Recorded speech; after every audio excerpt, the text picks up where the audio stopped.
إن الحمد لله نحمده ونستعينه ونستغفره ونعوذ بالله من شرور أنفسنا ومن سيئات أعمالنا. من يهده الله فلا مضل له ومن يضلل فلا هادي له، وأشهد أن لا إله إلا الله وحده لا شريك له، وأشهد أن محمدا عبده ورسوله. أما بعد، فإن أفضل الحديث كتاب الله، وأحسن الهدي هدي محمد صلى الله عليه وسلم، وشر الأمور محدثاتها، وكل محدثة بدعة، وكل بدعة ضلالة، وكل ضلالة في النار. يا أيها الذين آمنوا اتقوا الله حق تقاته ولا تموتن إلا وأنتم مسلمون. يا أيها الناس اتقوا ربكم الذي خلقكم من نفس واحدة وخلق منها زوجها وبث منهما رجالا كثيرا ونساء، واتقوا الله الذي تساءلون به والأرحام إن الله كان عليكم رقيبا. يا أيها الذين آمنوا اتقوا الله وقولوا قولا سديدا يصلح لكم أعمالكم ويغفر لكم ذنوبكم، ومن يطع الله ورسوله فقد فاز فوزا عظيما. أما بعد، নিশ্চয়ই সকল প্রশংসা আল্লাহ সুবহানাহু ওয়া তাআলা, যিনি আমাদেরকে তৌফিক দান করেছেন। আল্লাহ সুবহানাহু ওয়া তাআলা আমাদেরকে সুস্থতা দান করেছেন। আল্লাহ আমাদেরকে সেই বুঝটা দিয়েছেন যে আমরা আজকে জুমাবারের গুরুত্বকে আমরা রিয়েলাইজ করেছি। হতে পারে আমাদের মধ্যে এরকম অনেকেই আছে যাদের জীবনে এরকম অসংখ্য জুমাবার গিয়েছে, সে সেটাকে শুধু একটা ছুটির দিন হিসেবে মনে করেছে। সে মনে করে নাই যে এই দিনে আমার গিয়ে জুমার খুতবা শুনতে হবে, অথবা জুমার খুতবার আদৌ শোনার মতো কিছু একটা জিনিস মনে করেছে যে ঠিক যখন একামত দিলে তখনই গিয়ে সালাতে দাঁড়িয়ে যাবো, সালাত আদায় করবো, বাস এতটুকু পর্যন্তই হচ্ছে আমার ধর্ম, আমার দিন। কিন্তু আল্লাহ সুবহানাহু ওয়া তাআলা আমাদেরকে সেসব মানুষদের অন্তর্ভুক্ত করেছেন যাদেরকে আল্লাহ সুবহানাহু ওয়া তাআলা এই বুঝটা দিয়েছেন যে আমার জুমার সালাত আদায় করতে হবে, এবং শুধু আদায় করতে হবে না, আমার জুমার খুতবাটাও শুনতে হবে এবং এটাকে আমার গুরুত্ব দিতে হবে। এবং আল্লাহ সুবহানাহু ওয়া তাআলা আমাদেরকে সেই তৌফিকটা দিয়েছেন। যেমন আমি চট্টগ্রাম থেকে এসেছি, অনেক দূর থেকে আসছি, তো এমন একটা এলাকায়, এমন একটি গ্রামে, এমন একটি শহরে, এমন একটি মসজিদ, এমন একটি ইসলামিক সেন্টার, এটাও তো আল্লাহ সুবহানাহু ওয়া তাআলা করে দিলেন। যেমন আমাদের চট্টগ্রাম শহরেও সামিয়া বিদার এরকম কোনো প্রতিষ্ঠান নেই, অথচ চট্টগ্রাম শহর কত বড় লোকদের শহর না, কত শিল্পপতিদের শহর, কত পয়সাওয়ালা মানুষদের শহর। কিন্তু এটা আসলে আল্লাহ সুবহানাহু ওয়া তাআলা যাকে বুঝতে, যাকে তৌফিক দেন। তাহলে আসলে কি মানে চাঁদপুরের মানুষ কি এমন কিছু হয়েছে যে আল্লাহ সুবহানাহু ওয়া তাআলা কোনো স্পেশাল ডিপোজিট করেছে সেই জন্য? না, এটা একান্তভাবে আল্লাহর ভালোবাসা। আল্লাহ যখন কাউকে ভালোবাসেন তখন তাদেরকে দ্বীন বুঝার তৌফিক দান করেন, এই মঞ্চ করার আল্লাহ ব্যবস্থা করেন। তো সেই জন্য আমাদের আল্লাহ সুবহানাহু ওয়া তাআলার কাছে শুকরগুজার করতে হবে, আমাদের থ্যাঙ্কফুল হতে হবে আল্লাহর কাছে। আমি সবসময় আমার সব খুতবা, সব লেকচারে কথাটা বারবার মনে করি যে আল্লাহ সুবহানাহু ওয়া তাআলা আমাদেরকে খুব সহজ একটি নীতি শিখিয়ে দিয়েছেন। তিনি আমাদেরকে বলেছেন, লা ইন শাকারতুম লা আযীদান্নাকুম, তোমরা যদি শুকরিয়া আদায় করো তাহলে আমি তোমাদেরকে বাড়িয়ে দেব। তাহলে এই যে নিয়ামতগুলো যে আমরা অ্যাভেইল করছি, অনেক সময় এটা আমাদের কাছে ফর গ্রান্টেড হয়ে যায়। আমরা মনে করি এটা আছে, এটাই নরমাল, কিন্তু এটা আসলে নরমাল না, এটা আল্লাহ অনেক বড় একটা নিয়ামত। তাই আমাদের আল্লাহর কাছে শুকরগুজার করতে হবে। তিনি আমাদেরকে সেই বুঝটা দিয়েছেন, আমরা এটাকে গুরুত্ব সহকারে দেখছি, মসজিদে আসছি, এরকম মসজিদ থাকার একটা সুযোগ আল্লাহ দিয়েছেন, আলহামদুলিল্লাহ। আসলে একটা হাদিস আছে যেখানে রাসূলুল্লাহ সাল্লাল্লাহু আলাইহি ওয়াসাল্লাম তিনি বলেছেন যে, হাদিসটার মধ্যে উদাহরণটা একটু এক্স্যাক্ট আমি হাদিসটা কোট করছি না, বাট মেইন এক্সাম্পল আমি আপনাদেরকে বুঝাচ্ছি এবং আপনাদের কনটেক্সটে মানে আমাদের সাথে মিলে এমন একটা আমি উদাহরণ আমি আপনাদেরকে দিচ্ছি। ধরুন ফর এক্সাম্পল আপনার দুইটা বন্ধু, একজন বন্ধু মোটরসাইকেল অথবা গাড়ির যে মেকানিক শপ আছে সেখানে চাকরি করে অথবা সেখানে কাজ করে। তো আপনাদের যাদের গাড়ি আছে অথবা মোটরসাইকেল আছে অথবা কখনো গ্যারেজে আপনারা গিয়েছেন, ইভেন কি আপনারা যদি সাইকেল ঠিক করে সেই গ্যারেজে যদি আপনি যান, বেশিরভাগ সময় দেখবেন যে মানুষটা কাজ করতেছে তার হাতে এবং বিভিন্ন জায়গায় কালি লেগে থাকে। এখন আপনার বন্ধু যদি এমন কেউ হয় তাহলে তার সাথে চলাফেরা করার কারণে আপনার কিছু হোক না হোক আপনার গায়ে একটু হলেও কালি লাগে। আবার সেম ভাবে আপনার যদি কোনো একজন বন্ধু থাকে যে অনেক বেশি আতরের ব্যবসা করে অথবা অনেক বেশি আতর ইউজ করে, আমরা বলি না ভাই ওর গায়ে থেকে যে সুন্দর স্মেল আসে, তার সাথে আপনি যদি বেশি থাকেন তার থেকে আপনি কিছু নেন না নেন, তার যে ভালো স্মেলটা আছে দেখা হলে আপনার হাতে হাতে করে বসে দেন, আপনার থেকে একটা সুন্দর আসে। হাদিসে সঙ্গের বিষয়টা ঠিক এভাবে করে বোঝানো হয়েছে। সো আপনি আমি আমরা আমাদেরকে যেই পরিবেশ যেই সমাজের মধ্যে নিজেদেরকে ডুবিয়ে রাখবো, কিছু হোক না হোক সেই সমাজের কিছু রীতি রেওয়াজ নীতি আপনার আমার মধ্যে ঢুকে যেতে বাধ্য, ঢুকে যেতে বাধ্য। এটা আপনার কারণ এবং আজকের যুগে আমরা যেই সেকুলার সমাজে আমরা থাকি, আমরা যেই সো কল্ড প্রোগ্রেসিভ, আসলে তো প্রোগ্রেসিভ না, এটা আসলে ব্যাকওয়ার্ডের দিকে যাচ্ছে, অমানসিকতার দিকে যাচ্ছে, অ্যানিমাল বিহেভিয়ারের দিকে আমাদের হিউম্যান সোসাইটি আস্তে আস্তে যাচ্ছে। বাট এনিওয়েজ যেটা বলা হয় প্রোগ্রেসিভ সোসাইটি, সেকুলার সোসাইটি, যেখানের মধ্যে দিন এবং দুনিয়াটাকে একদম আলাদা হিসাবে দেখা হয়। আমরা যখন নিজেদেরকে এমন একটা সমাজের ভিতরে ঢুকিয়ে ফেলি এবং নিজের শরীরটা পুরোপুরি দিয়ে ওখানে ডুব দিয়ে আমরা থাকি, তখন আপনি চান বা না চান আপনার দৈনন্দিন জীবনে কিছু নীতি কিছু রীতি রেওয়াজ অটোমেটিক তাদের থেকে আপনার আমার কাছে চলে আসবে, অটোমেটিক চলে আসবে। এবং অনেক সময় এরকম অনেক নীতি আছে যেটা আপনার মনে হতে পারে যে আরে এটা তো অনেক ছোট একটা জিনিস, এটা নিয়ে কি আসলে এত বাড়াবাড়ি করার কিছু আছে, কিন্তু আপনার কাছে এটা ছোট মনে হলেও যারা ইসলামের বিরুদ্ধে কনস্ট্যান্টলি কাজ করে যাচ্ছে, যারা ইসলামটাকে আমাদের সমাজ থেকে উঠিয়ে ফেলতে চাচ্ছে, তাদের জন্য এই ছোট ছোট ছোট ছোট টোপগুলো, এই ছোট ছোট ছোট ছোট রীতি রেওয়াজগুলো অনেক বড় রোল প্লে করে। কারণ এটাই তাদের শেষ আশা এই ইসলামের বিরুদ্ধে, এটাই তাদের অনলি আশা যেটা দিয়ে তারা শত শত বছর আমাদের উপর কাজ করে আমাদের ভিতর থেকে আস্তে আস্তে আস্তে আস্তে তারা ইসলাম থেকে সরিয়ে ফেলছে। দেখেন আল্লাহ সুবহানাহু ওয়া তাআলা কোরআনের মধ্যে সূরাতুল মাইদার মধ্যে আল্লাহ সুবহানাহু ওয়া তাআলা তৃতীয় আয়াতে আল্লাহ বিভিন্ন খাওয়া দাওয়ার নীতি আল্লাহ আমাদেরকে শিখিয়েছেন। আল্লাহ সুবহানাহু ওয়া তাআলা আমাদেরকে বলছেন যে তোমরা শুকরের মাংস খেও না, তোমরা মরা মাংস খেও না, তোমরা যে মাংস আল্লাহর নামে জবাই করা হয়নি সেগুলো তোমরা খেও না, তোমরা লটারি করো না। জাহেলিদের একটা তাদের স্বভাব ছিল একটু লটারি করা, তোমরা একটু কুসংস্কার অনেক কিছু ছিল, সেটা আল্লাহ সুবহানাহু ওয়া তাআলা নিষেধ করছেন। তাই এই আয়াতটার দিকে যখন আমরা যে কোনো মুসলিম নরমালি তাকাবো, আমরা মনে করবো ওকে, যেহেতু আমাদের কোরআনের সাথে সম্পর্কটা কেমন, এটা কালচারাল সম্পর্ক। কোরআন খুললেই খালি মনে হয় যে এখানে শুধু হুকুম আহকাম এটা করে এটা করে এসব কথাবার্তা, তাই না? কোরআনটা তো আমাদের জীবনে একটা গাইডেন্সের মতো করে আমরা ট্রিট করি না। কোরআনকে তো আমরা আমাদের জীবনের নীতি, আমাদের জীবন চালানোর জন্য যে একটা গাইডলাইন সেগুলো আমরা দেখি না। আমরা এটাকে জাস্ট একটা এখন আমাদের জন্য কালচারাল হয়ে গেছে, শুধু রমাদান আসলে এবং বেশিরভাগ মেজরিটি মানুষের জন্য কোরআন হয়ে গিয়েছে হচ্ছে কি জাস্ট রিসাইটেশন, আমি পড়বো কয়বার খতম দিয়েছি, এটাই হয়ে গেছে। তো তারপরেও কেউ একজন যখন কোরআনের অর্থের দিকে তাকাবে এবং এই আয়াতের দিকে তাকাবে, সে চিন্তা করবে যে ঠিক আছে এই আয়াতের মধ্যে কি খাবো দাবো, ডায়েটারি ল খাওয়া দাওয়ার বিষয়ে বিভিন্ন কথা আল্লাহ সুবহানাহু ওয়া তাআলা আমাদেরকে বলছেন। কিন্তু ঠিক এই আয়াতে এই সবগুলো বলার পরে তারপর আল্লাহ সুবহানাহু ওয়া তাআলা আমাদেরকে বলছেন, আল্লাহ কি বলছেন আমি প্রথমে আপনাদেরকে বলি, তারপর বলি যে কেন বিষয়টি অদ্ভুত এবং কেন আল্লাহ সুবহানাহু ওয়া তাআলা এখানে আমাদের কাছে গভীর কিছু একটা বোঝাতে চাচ্ছেন, এবং তারপরে এখানে আমাদের শিক্ষার কি আছে সেটা আমি আপনার সাথে ডিসকাস করব।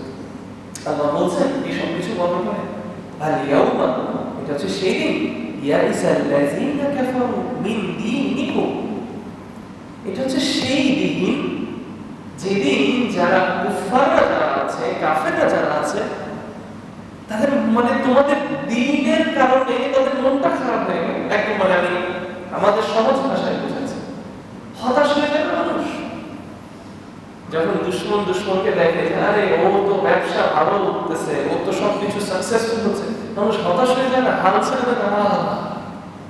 তো কাফেরদের অবস্থাটা অনেকটা এরকম হয়েছে এবং সেটা আল্লাহ সুবহানাহু ওয়া তাআলা কোরআনের মধ্যে তুলে ধরছেন। আল্লাহ বলছেন না, ইয়াউমা ইয়াইসাল্লাযীনা কাফারু মিন দীনিকুম, তারা তোমাদের দ্বীনের কারণে তারা মনোক্ষুণ্ণ হচ্ছে, তারা ডিসপেয়ার করছে। কেন? এখন প্রশ্ন কি, এই আয়াতটা ঠিক আগে একটু উপরেই আল্লাহ সুবহানাহু ওয়া তাআলা কি খাবো কি খাবো না এসব কথা বললেন। আচ্ছা, আপনারা ভেবে দেখেন, যখন একটা কোনো সম্প্রদায় পাওয়ার নিয়ে লড়াই করে, মারামারি নিয়ে লড়াই করে, শক্তি নিয়ে লড়াই করে, তারপর সেখানে কি আসলে কি খাবো কি খাবো না এই কথাগুলো কি আসলে কত বেশি গায়ে লাগবে আপনি বলেন? আমরা বুঝাই, ধরেন দুটা দেশের মধ্যে যুদ্ধ চলতেছে, একটা দেশ একটা দেশের একদম ধ্বংস করেছে, তাকে একদম শেষ করে দিয়েছে, তারপরে গিয়ে তারা ওই দেশটা ধরেন একটা নতুন ল বলেছে এই দেশে এটা খাওয়া যাবে না ওটা খাওয়া যাবে না। তাহলে যে দেশটা হেরে গেছে তাদের মনের মন মানসিকতা একটু চিন্তা করে, আরে ভাই আমি তো দেশই হারাই ফেলছি, আমি তো পাওয়ারই হারাই ফেলছি, কি খাবো না খাবো এটাতে কি হবে? অথচ আল্লাহ সুবহানাহু ওয়া তাআলা খাওয়া দাওয়ার কথা রুলসগুলো বলার পরেই আল্লাহ বলতেছেন যে আজকে কুফফাররা তোমাদের দ্বীনের বিষয়ে মনোক্ষুণ্ণ হয়ে গেল। ইসলাম তো অলরেডি তাদেরকে শেষ করে ফেলছে, মক্কা বিজয় হয়ে গিয়েছে, ইসলাম এখন পাওয়ারফুল, ওরা এমনি শেষ। তার উপর যখন সব খাওয়া দাওয়ার কথা বলা হলো, কাফেরদের মনটা একদম শেষ হয়ে গেল। কেন? কারণ মক্কার মুশরিকরা বুঝছিল যে আমরা পাওয়ারের কাছে তো হেরে গেছি। আমরা কার কাছে হেরে গেছি? পাওয়ার, শক্তি, অথরিটি, রাজত্ব, তাই না, গভর্নেন্স, এটা আমরা হারিয়ে ফেলছি। কিন্তু আমাদের যে ছোট ছোট ছোট ছোট কিছু জিনিস আছে, এই যে হারামটা খাওয়া, কিছু রীতি রেওয়াজ, কিছু কুসংস্কার, এটাই হচ্ছে আমাদের শেষ আশা। এটাই আমাদের শেষ আশা। এটা দিয়েই আমরা আমাদের পরদাদাদের, আমাদের যে আগের পরপুরুষরা ছিল তাদের রীতি রেওয়াজকে আমরা ধরে রাখতে পারবো। মানুষের মধ্যে আমাদের যে কুফরি ধর্মটা আছে সেটাকে আমরা তাজা রাখতে পারবো। এবং ভেরি সুন আস্তে আস্তে আস্তে আস্তে আস্তে আস্তে এইটার মাধ্যমেই আমরা আমাদের দ্বীনটাকে, কাফেরদের দ্বীনটাকে তারা আবার কি করতে পারবে? উপরে আনতে পারবে। কিন্তু আল্লাহ সুবহানাহু ওয়া তাআলা ইসলাম দিয়ে শুধু তাদের থেকে পাওয়ার নিয়ে নিয়েছে, তারা শুধু তাদেরকে ডিফিট করে দিয়েছে, তাদেরকে হারিয়ে দিয়েছে, তারা যে তাদের শুধু ক্ষমতা চলে গেছে। বাট আল্লাহ সুবহানাহু ওয়া তাআলা পুঙ্খানুপুঙ্খভাবে সকল জিনিসে মুশরিক এবং বিদআ এবং শিরকের যত এলিমেন্ট আছে সবকিছুকে আল্লাহ সুবহানাহু ওয়া তাআলা ধ্বংস করে দিয়েছে। তারপরে আল্লাহ সুবহানাহু ওয়া তাআলা বলেন ফালা তাখশাউহুম ওয়াখশাউনি, ফালা তাখশাউহুম ওয়াখশাউনি। আল্লাহ বলেন যে তোমরা ওদেরকে ভয় করো না, আমাকে ভয় করো। এটা মানে কি? ইয়া ইখওয়ান, আমরা যখন এরকম আর ইসলামিক সোসাইটিতে থাকি, এমনিতে তো আমরা তাদের ধারা প্রভাবিত হচ্ছি। তার উপরে যখন তাদের কিছু ছোট ছোট রীতি রেওয়াজ আছে, সেগুলো যখন আমরা রাগ করি, তখন আমাদের মনে একটা সংকোচ কাজ করে। মনে কি কাজ করে? সংকোচ কাজ করে। আপনারা যারা এখানে দাঁড়িয়ে দেখেছেন, যারা টুপি পরেন, জুব্বা পরেন, আপনি আমি আমরা খুব ভালোভাবেই জানি সমাজে অনেক সময় অনেক শ্রেণীর মানুষ আছে যাদের সামনে আমরা গেলে আমাদের পোশাক আশাক দেখেই তারা প্রথমে আমাদেরকে মনে করে কি আমরা মনে হয় নিচু শ্রেণীর মানুষ, না আমরা মনে হয় নিচু শ্রেণীর মানুষ, আমরা হতে পারি শিক্ষিত। এই জন্য আমার সাথে সাধারণত অনেক সময় এরকম হয় যে আমি কোথাও যখন যাই তারা যখন আমাকে চিনে না, তো আমার পোশাক আশাক দেখে সময় তারা বলে যে হুজুর হুজুর। তো আমি তখন ইচ্ছা করে তাদেরকে বলি সরি সরি। যখন সরি বলি তখন সে বলে আরে কি হুজুর তো মনে হয় একটু ইংলিশ পারে, এবার একটু তার ব্যবহার অবস্থা আর একটু চেঞ্জ হয়ে যায়। তারপর যখন বলে হুজুর আপনি কোথা থেকে পড়াশোনা করছেন, আমি হুজুর না আর আমার পড়াশোনা এখান থেকে, ও আচ্ছা, তারপর একটু স্ট্যান্ডার্ডে আসে। এমন কিন্তু না সে দেখছে আমি অনেক হাদিস পড়ছি নাকি কোরআন পড়ছি, দুনিয়ার স্ট্যান্ডার্ডে সে দেখতেছে। তো স্বাভাবিক ব্যাপার, এই সমাজে যখন আমরা থাকি সেই জায়গায় কখনো আমরা কালচারের এগেইনস্টে গিয়ে যখন কিছু করি আমাদের মনে একটা ভয় কাজ করে, আমাদের মনে একটা ভয় কাজ করে। যেমন আমরা এখন ছিলাম, যখন নতুন নতুন দিনদার হলাম, দিন বুঝছি যখন, তখন ফোনের মধ্যে আজানের যে অ্যাপস গুলো আছে সেগুলো ডাউনলোড করলাম। এখন আজানের অ্যাপটা যখন ডাউনলোড করলাম, এখন এটা তো জানি না যে আজানের অ্যাপ যখন ওয়াক্ত হবে তখন আল্লাহু আকবার আল্লাহু আকবার ফোনে বেজে উঠবে। এখন কোচিং এ বসে আছি, যখন ফোনে টুস করে এরকম বেজে উঠছে, তখন মনে হয়েছে হায় হায় কি লজ্জার বিষয়, অথচ আজানই তো দিচ্ছে। আমি কি আপনাদেরকে বুঝাতে পারতেছি বিষয়টা? আল্লাহ সুবহানাহু ওয়া তাআলা তিনি বলেছেন ফালা তাখশাউহুম, তাদেরকে ভয় করো না, ওয়াখশাউনি, আমাকে ভয় করো। তাদের যে ছোট ছোট রীতি রেওয়াজগুলো আছে এই সমাজে, ইসলাম বিরোধী যে সমাজে আমরা আছি, এইখানে যে ছোট ছোট রীতি রেওয়াজগুলো আছে সেগুলোকেও যদি সেটা ইসলাম বিরোধী হয় অথবা সেটা যদি তোমার ইসলাম তুমি বড় করতে পারবা, সেটা করতে তুমি সংকোচ ফিল করো। আমাদের মনে হতে পারে যে কিন্তু সিম্পল খাওয়া দাওয়ার কথা, অথচ আল্লাহকে খাওয়া দাওয়ার কথা বলে কত গুরুত্বপূর্ণ কথা বলতেছে। এরপরের আয়াতে, এরপরে আল্লাহ সুবহানাহু ওয়া তাআলা তিনি বলেছেন আল ইয়াউমা আকমালতু লাকুম দীনাকুম ওয়া আতমামতু আলাইকুম নি'মাতি ওয়া রাদিতু লাকুমুল ইসলাম দীনান। আল্লাহু আকবার। আল্লাহ সুবহানাহু ওয়া তাআলা তিনি বলছেন যে আজকে আমি তোমাদের দ্বীনটাকে, তোমাদের জন্য তোমাদের দ্বীনকে আমি কমপ্লিট করলাম। এখন এই কোরআনের আয়াতটাকে যখন সাধারণত আমরা অনুবাদ করি আল ইয়াউমা আকমালতু লাকুম দীনাকুম ওয়া আতমামতু আলাইকুম নি'মাতি, সাধারণত বলি যে today I have completed the দীন for you and completed my favor upon you। But এখানে বুঝতে হবে আকমালতু এবং আতমামতু এটার মধ্যে পার্থক্য কি? আপনাদেরকে উদাহরণ দিব। ধরুন ফর এক্সাম্পল আপনারা আজকে এই মসজিদটাকে গড়ে তুলবেন, এই মসজিদটাকে আপনারা বানাবেন। আকমালতু দিয়ে বোঝানো হয়, যখন আমি বললাম যে এই মসজিদটা বানানো আমি আকমালতু, আমি কমপ্লিট করলাম, এটার মানে হচ্ছে এই মসজিদটা শেষ ইটটা আমি বসাই দিলাম অথবা শেষ কারেন্টের লাইন আমি লাগাই দিলাম। এইটার পরে এই মসজিদ চালানোর জন্য আর কোনো ইট, বালি, সিমেন্ট, গ্লাস, কারেন্টের লাইন কিছু লাগবে না। আমি বুঝতে পারছি আপনাদের বিষয়টা? এটাকে বলা হচ্ছে আকমালতু, কোনো কিছুকে কমপ্লিট করা, এমন ভাবে কমপ্লিট করা যে এইটা আর কোনো ইমপ্রুভমেন্টের আর কোনো দরকার নেই, এটা আর কোনো নেক্সট আর কোনো ফেজ নাই। এইভাবে চিন্তা করলে তো আমাদের জীবন কি আসলে আকমালতু হয়? কোনোদিন জীবনও হয় না, তাই না? সাধারণত আমরা মনে করি না যে বেতনটা যদি 1 লাখ টাকা পায় আর জীবনে আর কিছু লাগবে না, 1 লাখ টাকা হলেই বড় হয়ে যায়, 2 লাখ হলে মনে হয় কত ভালো হতো। হ্যাঁ, তো এনিওয়েজ আল্লাহ সুবহানাহু ওয়া তাআলা বলেন আল-ইয়াউমা, আজকে আকমালতু লাকুম দীনাকুম, তোমাদের জন্য তোমাদের দ্বীনটাকে আমি কমপ্লিট করে দিলাম। তার মানে কি? এই দ্বীনকে পরিপূর্ণ করার জন্য আর নতুন কোন ফিলসফি, নতুন কোন থিওরি, নতুন কোন ওয়ে, কোনো কিছু দরকার নেই, কোনো কিছু দরকার নেই, এটা কমপ্লিট।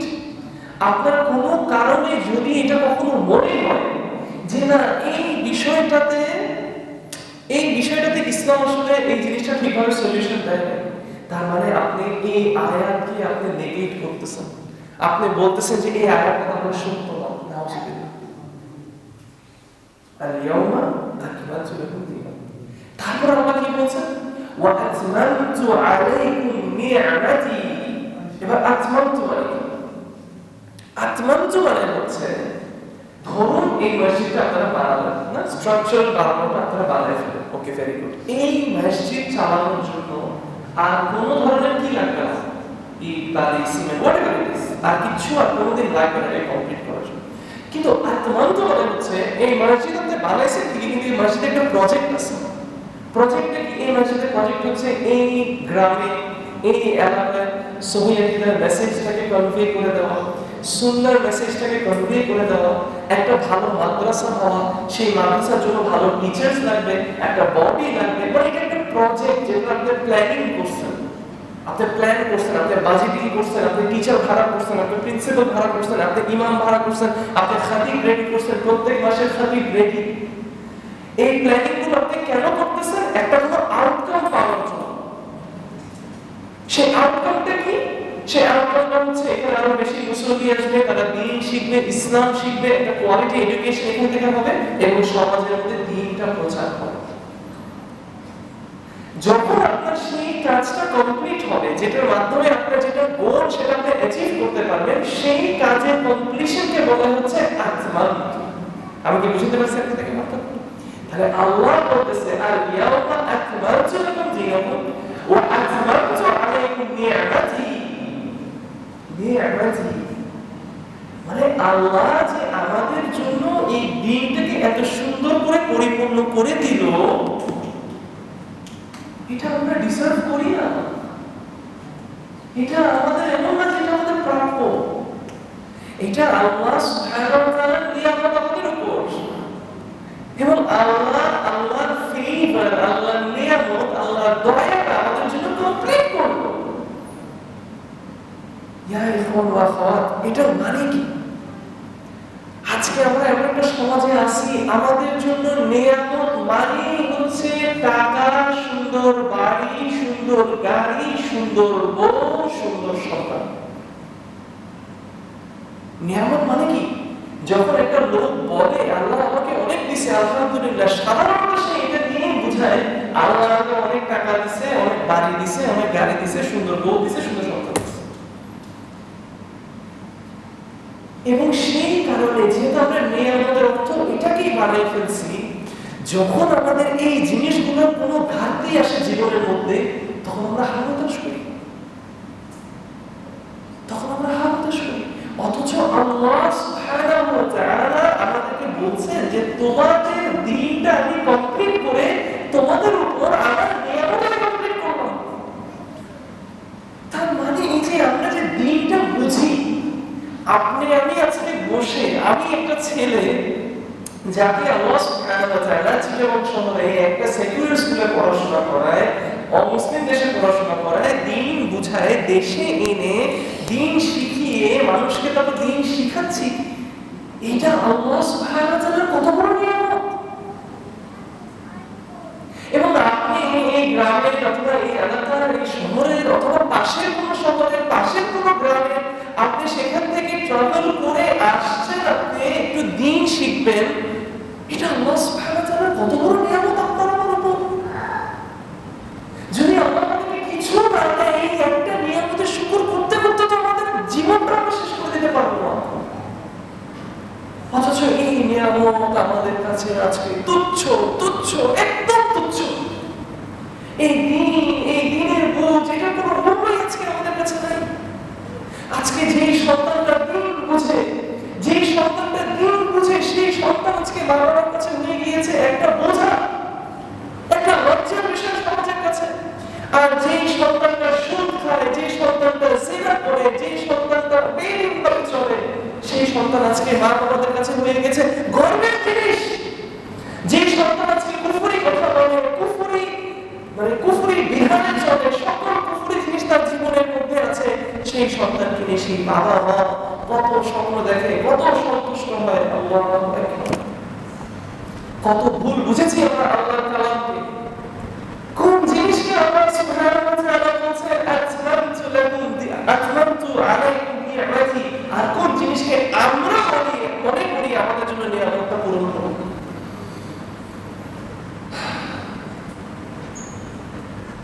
আমার পেশার কারণে অথবা আমার কাজের কারণে এরকম অনেক সময় হয় যে এরকম অনেক বড় লোকদের সাথে অনেক সময় কথা হয়, দেখা হয়।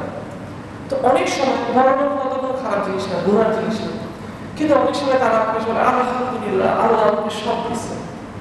তো যখন সে বলে আল্লাহ আমাকে সব দিচ্ছে, তখন আমি বলি তাই দেখি একটু বলেন না, কথা বলি। আমি একটু কথা অনেক সময় মানুষের সাথে ডিসকাশন বেশি করি।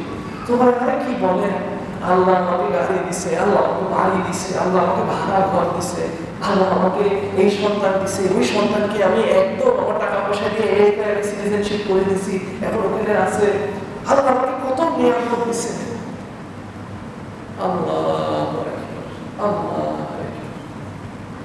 কিন্তু কেউ আমরা কখনো মনে করি না যে আল্লাহ আমাকে দিনের বুঝ দিছে। হায় আল্লাহ, আমি তোমার কাছে চাই নাই, কিন্তু তুমি আমাকে এই দিনটা বোঝার তৌফিক দান করছো। হায় আল্লাহ, হায় আল্লাহ, এটা কত বড় নিয়ামত। হায় আল্লাহ,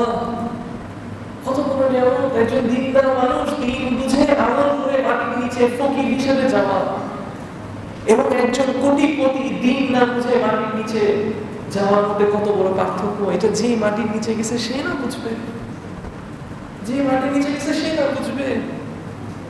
আজকে কত মানুষ আছে আমাদেরকে পৃথিবী থেকে চলে গেছে, কিন্তু তার বেঁচে থাকার সময় তার শেষ নিঃশ্বাস পর্যন্ত হতে পারে সেই দুনিয়ার কথা চিন্তা করে গেছে।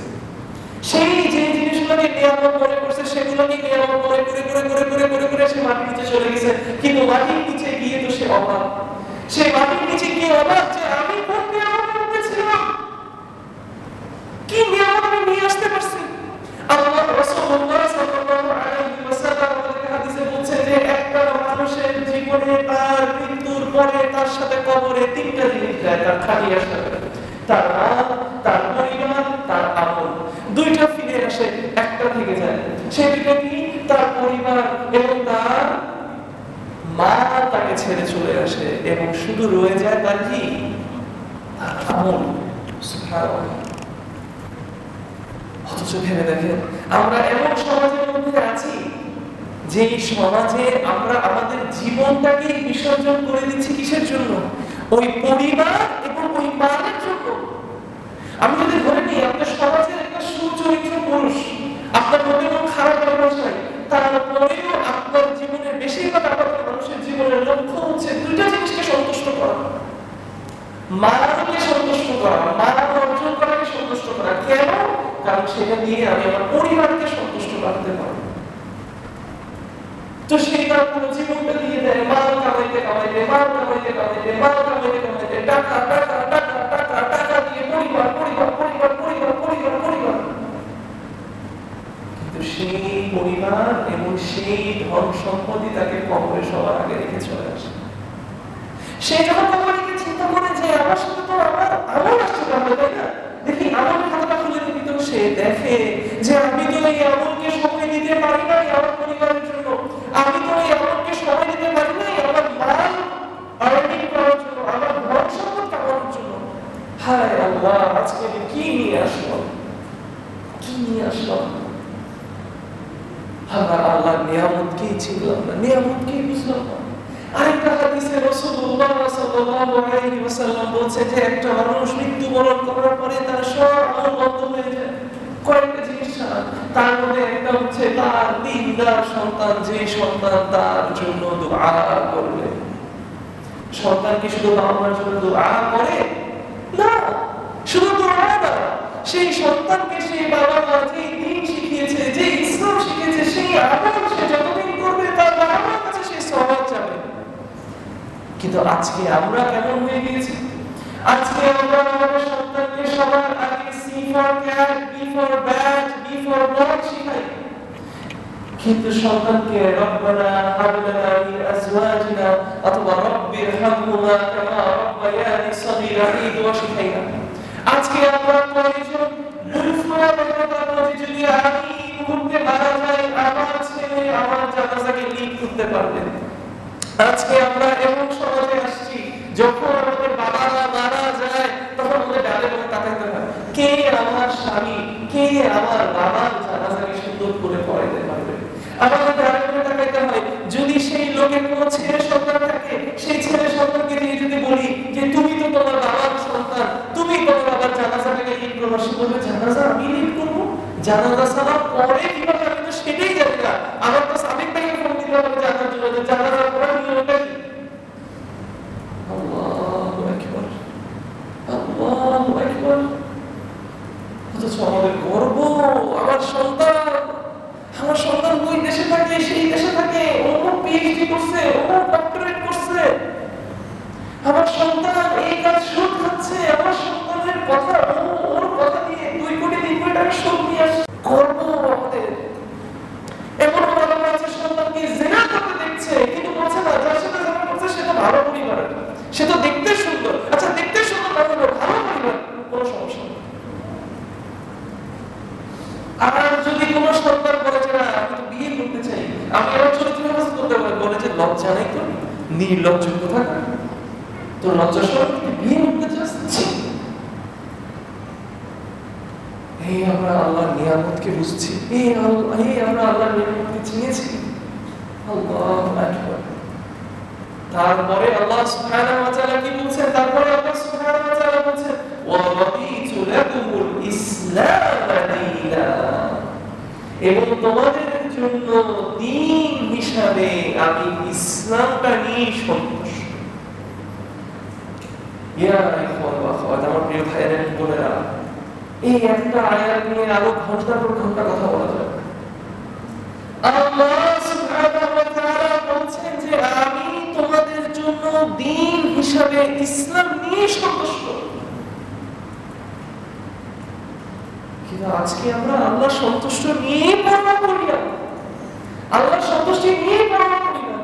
সাধারণত এই আয়াতটা যদি আমরা দেখি, আমরা বলবো রাদিতু লাকুমুল ইসলাম দীনা, আমি তোমাদের জন্য সন্তুষ্ট দ্বীন হিসাবে ইসলামটা নিয়ে। আমরা ট্রান্সলেট করি দ্বীন মানে হচ্ছে ধর্ম, মানে আমি নামাজ পড়বো, রোজা রাখবো, ঈদগাহে ঈদের নামাজ পড়বো, জুমাবারে জুমার নামাজ পড়বো, বাস এতটুকুই আমার জন্য দ্বীন। কিন্তু আসলে এতটুকু দ্বীন না। দ্বীন মানে শুধু ধর্ম না, দ্বীন মানে হচ্ছে complete way of life, complete way of life. To the point যে আপনি যেখানে মসজিদে বসে আছেন, এই মসজিদে আপনি কিভাবে বসবেন সেটাও রাসূলুল্লাহ সাল্লাল্লাহু আলাইহি ওয়াসাল্লাম শিখিয়ে দিয়েছেন। আপনি যে বাথরুমে যাবেন, আপনি যে বাথরুমে গিয়ে নিজেকে পরিষ্কার করবেন, সেটাও রাসূলুল্লাহ সাল্লাল্লাহু আলাইহি ওয়াসাল্লাম শিখিয়ে দিয়েছেন। যে সালমান আল ফারসি রাদিয়াল্লাহু আনহুকে একবার ইহুদিরা বলেছে যে তোমাদের মুহাম্মদ সাল্লাল্লাহু আলাইহি ওয়াসাল্লাম সে কি তোমাদেরকে বাথরুমে কিভাবে ইস্তিনজা করে এটাও শেখায়? তিনি বলছেন হ্যাঁ, এই ইসলাম আপনাকে দেশ কিভাবে পরিচালনা করতে হয়, সংসার কিভাবে পরিচালনা করতে হয়, টু দ্য পয়েন্ট আপনার নিজের লজ্জাস্থানকে আপনার কিভাবে পরিষ্কার করতে হবে, সেটাও এই দ্বীন আপনাকে শিখিয়েছে। এটা কি বলা হচ্ছে দ্বীন। কিন্তু আজকে আমাদের জন্য দ্বীনটা কি হয়ে গেছে? আজকে আমাদের জন্য দ্বীন হয়ে গিয়েছে বাসা থেকে বের হওয়ার সময় নিকাব পরে আমি ঠিকই বের হবো, কিন্তু বাসার ভিতরে আমি দেবরের সামনে, আসলের সামনে, দুলাভাইয়ের সামনে ঠিকই আমার চুলি দেখায় আমি বিরিয়ানি এবং পোলাও এবং মুরগি বের দেব। ঠিক আছে, আমাদের জন্য দ্বীন। সাধারণত যখন কেউ বলে যে আমরা অনেক দিনদার পরিবার, দেখি সবাই তো আমাদের দিনদার পরিবার, বল কি আপনি কিভাবে দিনদার পরিবার নিজেকে বলতেছেন? কেন? আমরা যখন নামাজ পড়তে যাই আমরা মাথায় টুপি দিই, আমরা জুমার নামাজ কখনো মিস দিই না, আমরা ফজরের নামাজ ঘুম থেকে উঠে কাজা করে নিই, আমরা সারাদিন চাকরি বাকরি করে পড়াশোনা করে রাতের বেলা এসে ঈশার নামাজের সময় অন্য সব নামাজ আমরা কাজা করে নিই। যখন আজান দেয় আমার মা বোনরা মাথায় কাপড় দেয়, যখন বাসা থেকে বের হয় তখন সে বোরখা পরে, তার বিয়ের আগ পর্যন্ত সে পর্দা ছাড়া থাকে, কিন্তু বিয়ে করার পরে সে খুব ভালো করে পর্দা করে। আমরা দিনদার, প্রচুর দিনদার পরিবার।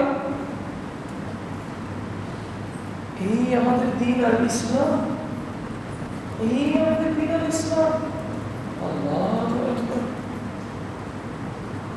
আমার প্রিয় ভাইয়েরা এবং বোনেরা, আপনি যদি প্রকৃতভাবে মুসলিম হিসেবে মৃত্যুবরণ করতে চান, আপনি যদি আসলে সেই দিনটা পালন করতে চান, যে দিনটার উপর আল্লাহ সুবহানাহু ওয়া তাআলা আপনার জন্য সন্তুষ্ট হবেন, তাহলে আপনার এই দিনের কাছে আত্মসমর্পণ করতে হবে পরিপূর্ণভাবে। আপনার এই দিনের কাছে আত্মসমর্পণ করতে হবে পুঙ্গে পুঙ্গে। আপনি বলতে পারবেন না যে এই জিনিসে আমি দিনকে মানি, এই জিনিসে আমি দিনকে মানি না, আপনি বলতে পারবেন না সেটা। আপনার নিজেকে প্রত্যেকটা কদমে কদমে প্রশ্ন করতে হবে আল্লাহর সন্তুষ্টির ব্যাপারে। আমাদের মধ্যে আমরা কয়জন আছি বউয়ের সাথে কথা বলার সময় চিন্তা করি যে এইভাবে কথা বললে কি আমার রব আল্লাহ আমার সন্তুষ্ট হবে? আমরা কয়জন মা বোন আছি আজকে স্বামীর খেদমত করাকে একটা ইবাদত হিসেবে দেখি? হতে পারে আমি কথা বলার সাথে সাথে অনেক মন হতে পারে চলে যাবে মসজিদ থেকে, এই টপিক আমার আজকে পছন্দ না, আজকে আমরা এমন সমাজের মধ্যে আছি। অথচ চিন্তা করে দেখেন, আমরা কি জান্নাত চাই না আমাদের নিজেদের জন্য? জান্নাত চাই না?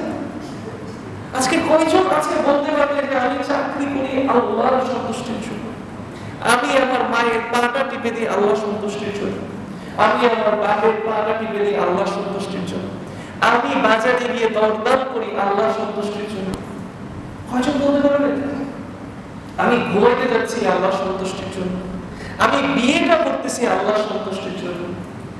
আমি যে মানুষটাকে পছন্দ করেছি বিয়ের জন্য, তাকে আমি পছন্দ করেছি আল্লাহর জন্য। কয়জন বলতে পারি? আজকে তো আমরা দিনের জ্ঞান অর্জন করতেছি, এটা আমাদের জন্য কঠিন হয়ে গেছে, বলা যায় আমরা আল্লাহর জন্য করতেছি। এটা আমাদের একটা কালচারাল জিনিস হয়ে গেছে। কে কত সুন্দর করে মুদ্রা করবে এবং কে কত সাদা জুব্বা কতটুকু পর্যন্ত চলে গেছে, কে কতটুকু কঠিন কঠিন শব্দ বলতে পারবে, কিন্তু কতটুকু আমরা আমাদের অন্তরটাকে, আমাদের কালটাকে আমরা আল্লাহর দিকে নিয়ে যাচ্ছি। তাসলিম, ইসলাম অর্থ মানে, অনেকে আমাদের সমাজে বলে ইসলাম মানে শান্তি, ইসলাম মানে শান্তি। প্রকৃতভাবে ইসলাম মানে হচ্ছে নিজেকে আত্মসমর্পণ করা। ছোটকাল থেকে যখন আমি দিন বুঝছি, কথা সবসময় নিজে বলতাম, আমার বন্ধুদের সবসময় বলতাম যে ভাই দেখ, তুই যখন মুসলিম তার মানে হচ্ছে কি, তুই একটা কিছু চাস, আল্লাহ একটা কিছু চায়। তুই তোর চাওয়ার উপরে আল্লাহর চাওয়াকে প্রাধান্য দিচ্ছিস। এটা হচ্ছে প্রকৃতভাবে মুসলিম হওয়া। যখন আমি বলি যে আনা মুসলিম, আমি একজন মুসলিম, তার মানে হচ্ছে আমি আমার চাওয়া পাওয়া সবকিছু উপরে আল্লাহর চাওয়াকে আমি রাখছি।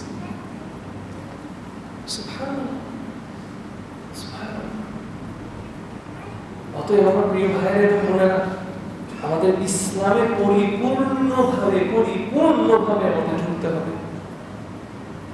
শুধুমাত্র আমাদের সালাত, রোজা, যাকাত, হজ, শুধু সালার মধ্যে কিভাবে পড়বো, এই পয়েন্টে কিভাবে পড়বো, ওই পয়েন্টে কিভাবে পড়বো, এগুলো জরুরি, কিন্তু এগুলোই সবকিছু না।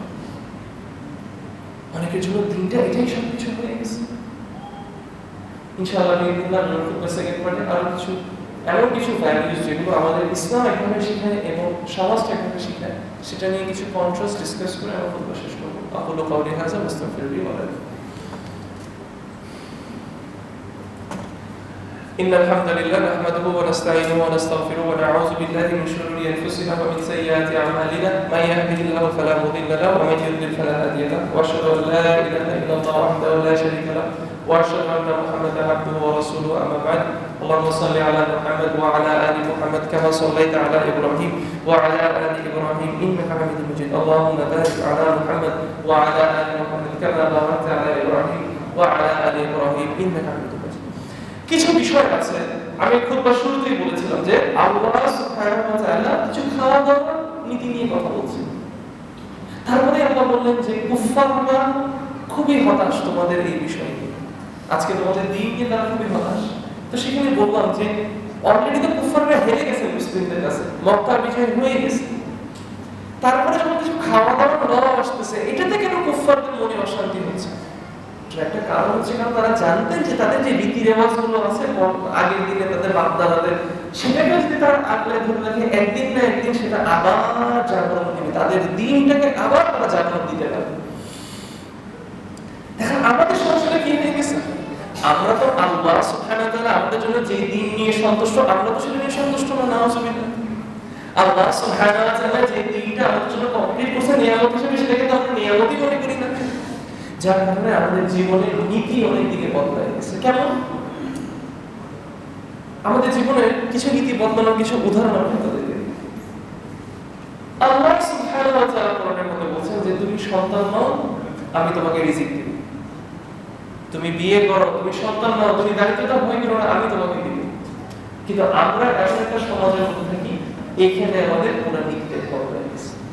আমি এমন মানুষকে চিনি একদম সহিহ আকীদা, যদিও সহিহ আকীদা বলাটা তো অনেক বড় একটা কথা, আমার আকীদা, আমার ঈমান, বিশ্বাস সহিহ, এটা বলা মানে জিনিসগুলো আমার খুব সুন্দর করে বোঝা উচিত ছিল, কিন্তু আমাদের জন্য একটা ব্যাখ্যাটা চেঞ্জ হয়ে গেছে। আলাদা করে একজন মানুষ সে বিইذنিল্লাহ সে সহিহ আকীদা নিজেকে সাবস্ক্রাইব করে, সে কোরআন সুন্নাহ ফলো করার চেষ্টা করে, তার সালাত, তার ইবাদত, তার মুআমালাত সবকিছু। এরকম অনেক মানুষের তাকে যখন বলি যে ভাই আপনার ছেলেটাকে তাড়াতাড়ি বিয়ে দিয়ে দেন, ভার্সিটিতে ওঠানোর আগে ছেলেটাকে মেয়েটাকে বিয়ে দিয়ে দেন, বলে তোর ভাই আপনি কোথেকে যে আসা বসে কথা নেই, কেন ভাই কি হয়েছে, বলে ওর কে চালাবে। আপনারা সহিহ আকীদা, আপনারা আকীদাটা সহিহ, তাহলে তো আপনার আল্লাহর ব্যাপারে আল্লাহ যে আর-রাজ্জাক, এটা নিয়ে তো তাহলে আপনার আকীদাটা সহিহ হওয়ার কথা। কোথায় আপনার আকীদাটা এই বিষয়ে সহিহ? রিজিকের মালিক যে আল্লাহ, এটা তো আপনার এটা বিষয়ে আপনার আকীদাটা সহিহ হওয়ার কথা। আপনার সন্তানকে আপনি যদি বিয়ে দিয়ে দেন, তাহলে রিজিক আল্লাহ আরো বেশি দিবে, আপনার তো এই বিষয়টা ঠিক থাকার কথা। তখনই সাথে সাথে বলা হয় যে ভাই শুনেন, বাস্তবতা আর এসবের মধ্যে অনেক পার্থক্য আছে। ঠিক সেকুলাররা যেটা চায় আমরা বিশ্বাস করি যে ভাই তো ধর্ম আর কর্মকে আলাদা। সেকুলারিজম মানে এটাই, the state will have a religion, মানে রিলিজিয়নটা মানুষের personal god, personal equal, but the state will have its own laws। বাস আমরা একদম শুধু ভাষাটা বলতেছি, ঠিকই সেকুলারদের মতো কথা বলি। একবার আমার একটা বন্ধু আছে, সে তার বেশ টাকা আছে, তাকে বলে কিনে দোস্ত বিয়ে করছ না? বলে আরে বেটা কি বলস তুই বিয়ে করবো, আগে অ্যাকাউন্টে সেভিংস 1 কোটি টাকা হইতে হবে তারপর বিয়ে করতে হবে। ভাই তুই বিয়ে আর করিস না, তুই বিয়ে আর করিস, তুই বিয়ে করতে করতে আমার বাচ্চাও হয়ে যাবে। ঠিকই আমার বাচ্চা হয়ে গেছে, ও আর বিয়ে করে না, অথচ ওর অ্যাকাউন্টে আমার থেকে টাকা বেশি আছে, আমি জানি ওর সম্পদ আমার থেকে বেশি। কেন? কারণ ও এটাকে বাস্তবতা মনেই করে না। ও মনে করে ধর্ম করবো, এগুলো ঠিক আছে ভাই, এগুলো। এবং এই কথাগুলো আমি বলতেছি না, আমাদের মধ্যে এরকম অনেক মানুষ আছে নির্মাণে মানে এই কথা বলতেছে, কিন্তু সেই নির্মাণ থেকে নেমে সেই কথাগুলোর উপর আমল করবে না। তখন আপনারা তাকে বলে দিচ্ছে ওস্তাদ ভাই আপনারা এই কথাগুলো বললেন, তাহলে আপনি কেন এই কথাগুলোর উপর আমল করতেছেন না? আরে ভাই এত সহজ নয়। সেকুলারিজমটা দেখেন কিভাবে আমাদের মধ্যে ঢুকে গেছে। আমাদের জন্য বাস্তবতা একটা আর দ্বীনের কথা হচ্ছে আরেকটা। রাসূলুল্লাহ সাল্লাল্লাহু আলাইহি ওয়াসাল্লাম বলেছেন তুমি বেশি বেশি উমরা করো, বেশি বেশি হজ করো। কি হবে? বেশি বেশি উমরা করলে তুমি বড় লোক হবে, তোমার দারিদ্রতা চলে যাবে। তুমি দান খয়রাত করো, তুমি দান খয়রাত করলে তোমার আরো বাড়বে, ইসলাম বলতেছে। কিন্তু আমরা আজকে বলতেছি যে কি আমাদের কমবে আর কমবে। তো গতকালকে আমি আমার স্ত্রীর সাথে এখানে একটা কথা বলতেছিলাম, আমরা যে সমাজে বড় হয়েছি সেটা নিয়ে আমি আমার ওয়াইফকে বলতেছিলাম। তো আমাদের বাবা মারা আমাদের কিভাবে বড় করছে, ধরেন এখান থেকে আপনাদের ধরেন নেক্সট গ্রামে আপনাদের এখানে কি মোটর রিক্সা আছে? অনেক ভেজাল না? এই যে মোটর রিক্সা যে আছে, এই মোটর রিক্সার ভাড়া ধরেন এখান থেকে পাশের গ্রামে আপনি যাবেন, ভাড়া হচ্ছে ধরেন 50 টাকা। কত? 50 টাকা। তো আপনি এখন গেলেন, বললেন যে মামা যাবা? হ্যাঁ যাবো। কোথায়? আরে যে পাশে গ্রামে। আচ্ছা কত? তো বলতেছে যে মামা 70 টাকা। আমরা কিভাবে বড় হয়েছি? এই 70 টাকা কেন বলবো? তুই 70 টাকা কেন বলবি? 50 টাকা মানে 50 টাকা, যাবি নাকি যাবি না? কেউ কেউ বলতে না তারা পার করে দেয়, আরেকটা অনেক আছে ঝগড়া লাগায় না তুই কেন বলছিস তুই 70 টাকা 50 টাকা ভাড়া, তুই কেন 70 টাকা?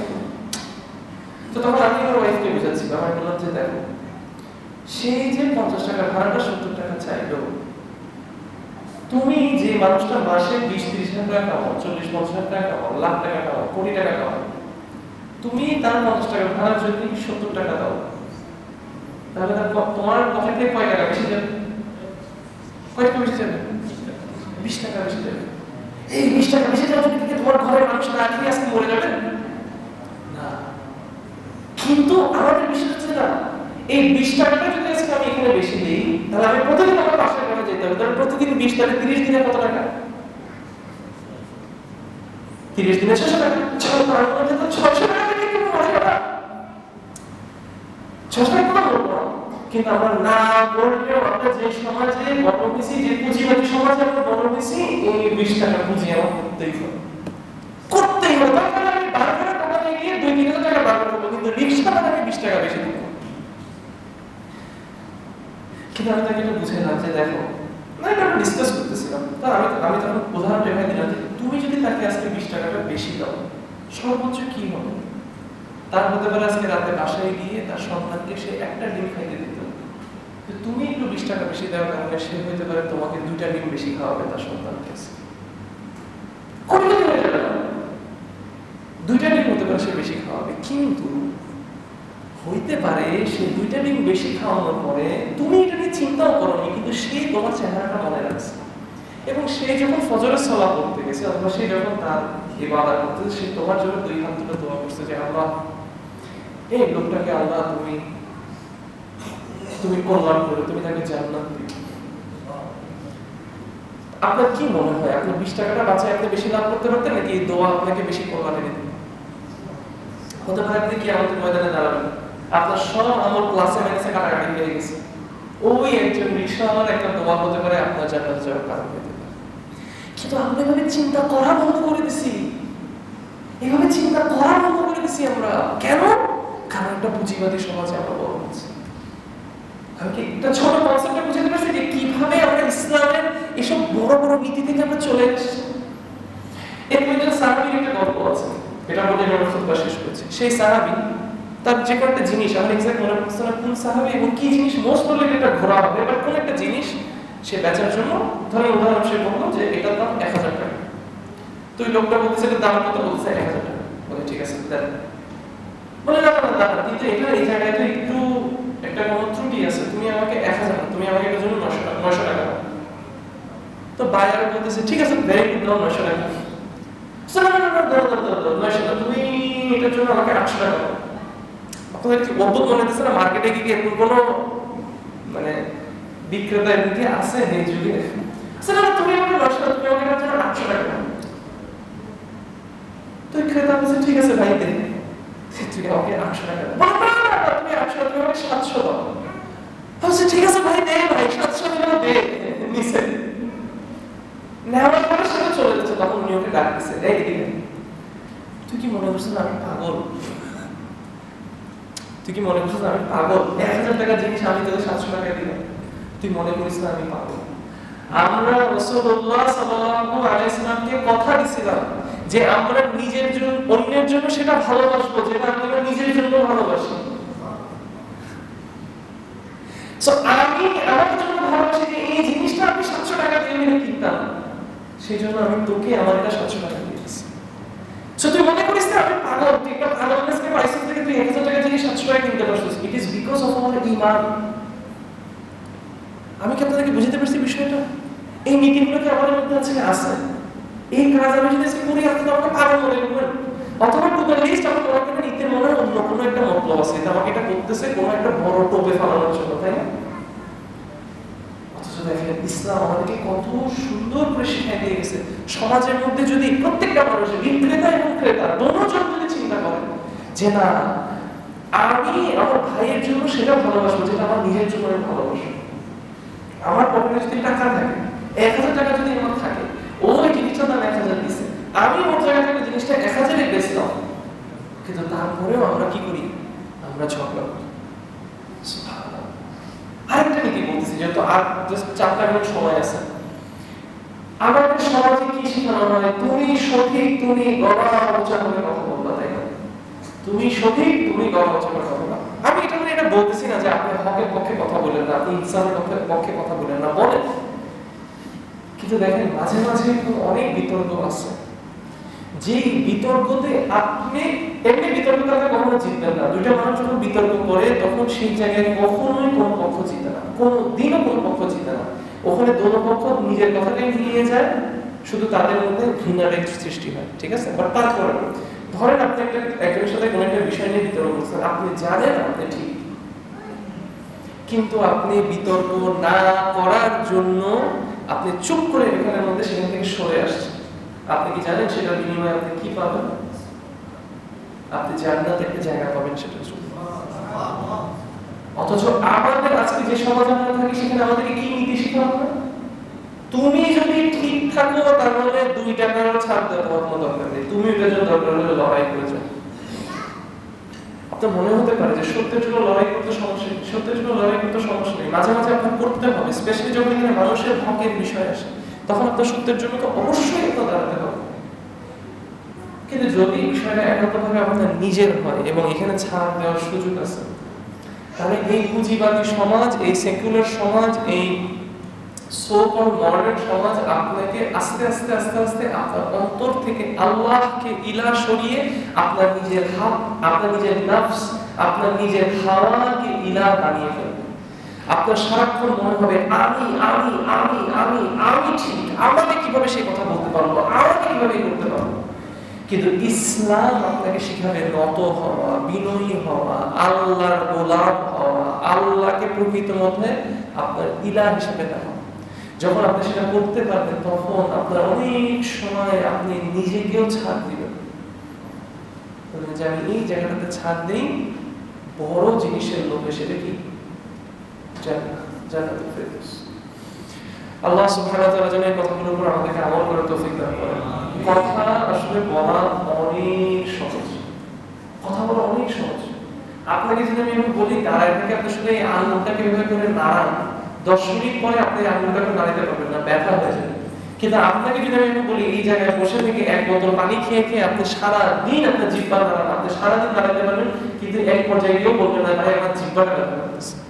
তাই কথা বলা অনেক সহজ, কিন্তু এই দিনটা শুধু কথা বলার দিন না। অতএব আমি আপনাদেরকে যে কথাগুলো বললাম, আমি আল্লাহর কাছে দোয়া করছি আল্লাহ সুবহানাহু ওয়া তাআলা যেন আমাকে সবার আগে এই কথাগুলোর উপর আমল করার তৌফিক দান করেন এবং আপনাদের সবাইকে যেন এই কথাগুলোর উপর আমল করার তৌফিক দান করেন। ইয়া আল্লাহ, তুমি আমাদের এই কথাগুলো কবুল করো।